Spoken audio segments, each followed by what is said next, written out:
everyone, Holy Skills here, and today we're doing with Banana Pudding, one of our baby Burmese pythons, and Brutus, our baby ball python. He is very shy, so we have him out to handle him today to get him used to handling and tame him. And today's video is there's no such thing as a beginner pet snake. So we're going to be talking about why we don't believe there are beginner pet snakes, and we're also going to give you guys... they shouldn't be labeled as that. Yeah, pretty much why they shouldn't be labeled as beginner snakes. And this isn't us saying go get yourself a 20-foot snake. Is your first pet snake? We're not saying that. We do have beginner advice for those of you that are only interested in the big snakes.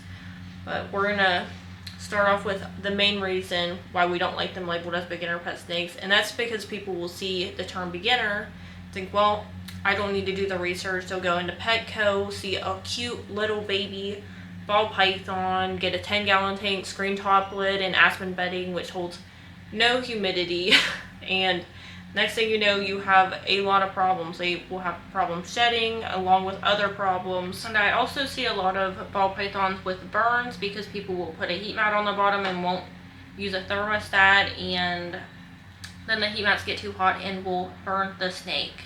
Yeah, so the main reason, very easily preventable mistakes. And that is why it's so important to do the research. That's why we really don't like the term beginners, because like I said, a lot of them end up neglected. I see a lot of ball pythons end up being neglected, and it is so sad. And that goes for leopard geckos too. But ball pythons, they need a lot more humidity than corn snakes, and it's so important to know the care requirement of the snake that you're interested in owning.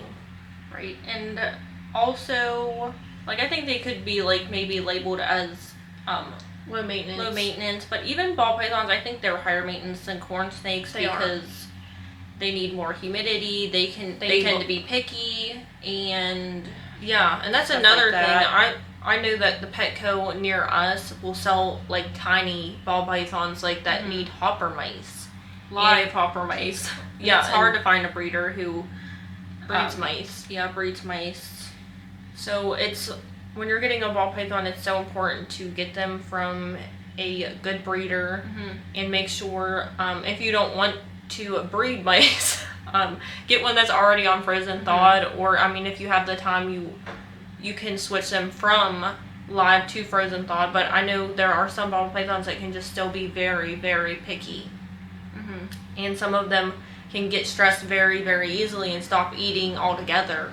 Right. And then you have another problem. Your snake starts to get skinny, and I mean, I've even seen ball pythons die from that because the people, they don't know where to get live mice that are small enough for this cute little baby ball python they bought, and then they have a traumatic experience. Right. So the next reason is that these snakes, these beginner snakes like ball pythons, corn snakes, they live 15 to 20 years. Or longer. So there's no point in getting that snake if you don't want it. If you do want a larger constrictor, like a Burm or retake, or, maybe, what else is a big snake? Boa, rock python. We would say start with a baby, and there's always a chance that you might have to tame a snake. And I will say, if you do have to tame a snake, don't be discouraged, because you might be like, is this snake ever going to be normal? Is he always going to be a little weird? No. All of the snakes I've tamed, meeting them now, no one would ever know that they had to be tamed. And it's normal to be a little nervous at first. Snakes have a bad reputation. They do. So that's something to keep in mind. And depending on the snake you're interested in, join some Facebook groups and watch some YouTube videos. Facebook groups are great. I used to want a green tree python, and I joined a couple of groups and was like, these snakes are not for me. So definitely join some groups. See if the snake is right for you. And I know a lot of people are really like against rehoming or finding snakes new homes. The thing is, if you get a snake and you just find it's not for you, I'm sure there's always going to be someone out there who wants to give that snake a loving home. Especially at reptile shows. But I also want to say, like Autumn was talking about, with a bigger snake, you want to start with a baby. Not only because it will be easier to tame, but also because it's easier to learn the body language when it's smaller. Yes. That way you don't, get a food response bite from a 6-foot retake or burn.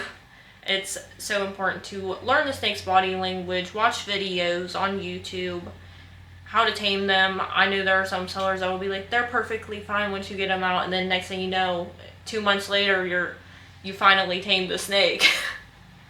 Yes. But these snakes, they live very long, so it's research the one that you want. Get the Whether snake it that you want, be a short tail, a berm, a retake, just do the research. It's so important. They all have different care requirements. Yes, every snake is so different. Like a berm did not prepare us for retakes. Ball python didn't prepare us for a corn snake and everything else. Like every single snake is so different, and each individual snake has its own personality. I had a short tail python, a Sumatran short tail. I think they're known to be a little bit spicier. He was the sweetest snake ever.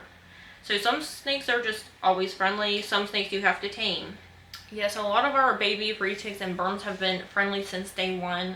And then there's always a special few that you do have to take the time to tame. And it is a very rewarding experience, I will say that. But if you're nervous about maybe your baby snake's very bitey, get some gloves. And I do want you to know, when it's this big, it's not going to hurt. It's not like worse a little than a cat cat scratch. Yep. And if you do want a snake similar to like a Burma or retake, but you don't want one as big, there are dwarf Burmese pythons. I've yet to see one in person, but I know that they exist. And there are dwarf and super dwarf reticulated pythons. But I do want to say you have to be careful. Whenever you're buying them, there are a lot of sellers, unfortunately, that will lie about them being a super dwarf or a dwarf. I've seen it on some Facebook groups. They're like, I thought it was a super dwarf. The person that sold me told me that it was, and then they have this 20-foot reticulated python. Surprise. That they love, but is a lot bigger than they wanted. Yeah. So that's something to keep in mind. And another thing is, one thing that I wish I knew before getting snakes is, colubrids pee a lot more often than, say, ball pythons, and retakes typically pee a lot more than Burmese pythons. So if that's something, you know, that concerns you, I mean, snake pee, it does not, it smells bad. It does. It's nice to have a snake that, you know, isn't going to go to the bathroom as frequently when you're handling it. Depends on, like, how often. Like, if you leave, like, snakes are fine if you leave on vacation for a couple days a week. So I would probably recommend a Burmese python, because retakes, they do go to the bathroom more often than berms. Ball pythons, I feel like they almost never go to the bathroom too. Yeah, I do have a couple retakes that just will just hold it. Like, they don't want to go because they know that I will take them outside to use the bathroom. I don't want to say that they're you know, potty trained, but they do act like it. There's a couple of my snakes that they will just go outside. They love going outside. It's their favorite. But yeah, that pretty much wraps up today's video, and we hope you all have a great week. Yes, have a blessed week, everyone. Bye. Bye.